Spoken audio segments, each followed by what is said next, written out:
Hey guys, welcome back to another episode of Bad Movie Night. My name's Chris, and tonight I checked out the remake of the 1995 Stuart Gordon movie, Castle Freak. This remake is directed by Tate Steinsiek, who is notably a VFX artist.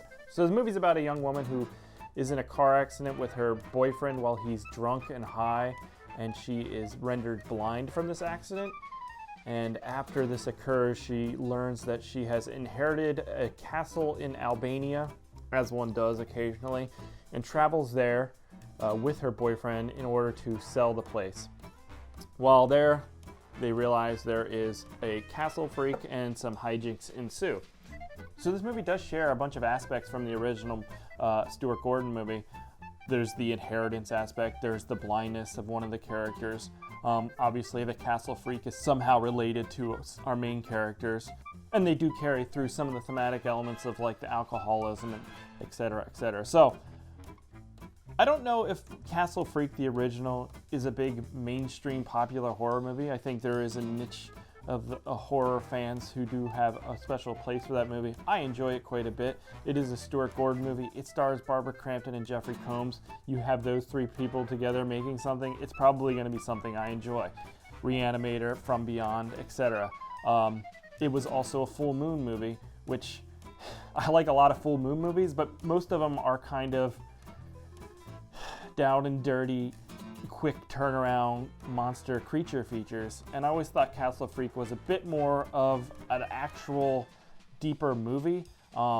There is a strong storyline there and some themes about family and about fighting your inner demons in a way, as that movie is about Jeffrey Combs and his alcoholism, and the Castle Freak in that movie is kind of a symbolism for his struggle with his alcoholism.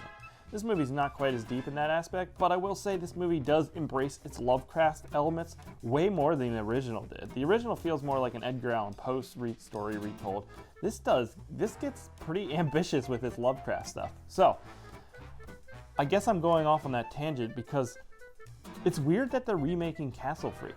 I mean, I'm on board, I guess, to give it a shot, but I didn't realize there was a mainstream request for this, and maybe it's just, somebody was a big fan and they thought they could bring something new to this movie, and I think they did for the most part, while still bringing forth a lot of the things that I loved about the original one, being the gothic, estate / castle. I think this place looks, where they shot this, is pretty awesome. It's more of a castle feeling than it was in the original. There's also a ton of practical effects, and the monsters' makeup and stuff is all practical as well. There's a few sequences near the end where it's very lightly touched up with CGI, but for the most part everything feels pretty tactile and real. The worst thing about this movie is the characters. None of them are particularly likable, and there's a character named the Professor who is just so wooden in his delivery, and also kind of unrealistic as a person. He's put in this screenplay more as somebody who can just, deliver a backstory than as an actual character, which is a little frustrating. The movie is a bit slower as well. It takes, 50 minutes until you maybe get your first real kill sequence, but the third act does ramp up quite a bit and delivers, I think, everything you would want and then some. So that is the thing. I had my expectations kind of low. It just seemed like a weird movie to remake. And I'm kind of glad they did. I don't know, maybe like really hardcore Castle Freak enthusiasts will turn their nose at this right away because it is different. It does feel different. The original movie is a bit more serious than most full moon movies, but it still has some camp and charm. And that's probably because of Jeffrey Combs and Barbara Crampton. And this movie doesn't have that kind of charm that those guys bring. And it's a pretty serious movie and pretty mean-spirited sometimes. When I say mean-spirited, a lot of times in comments people take that as a really negative thing, that I'm saying a movie's mean-spirited. But I just mean that they're taking these kill sequences and the horror very seriously and not in a fun, trying to make it campy or anything like that. But the original did that as well with some sequences. Another positive of the movie I thought was the sound design. There's a lot of just gross moments with squishing and stuff like that.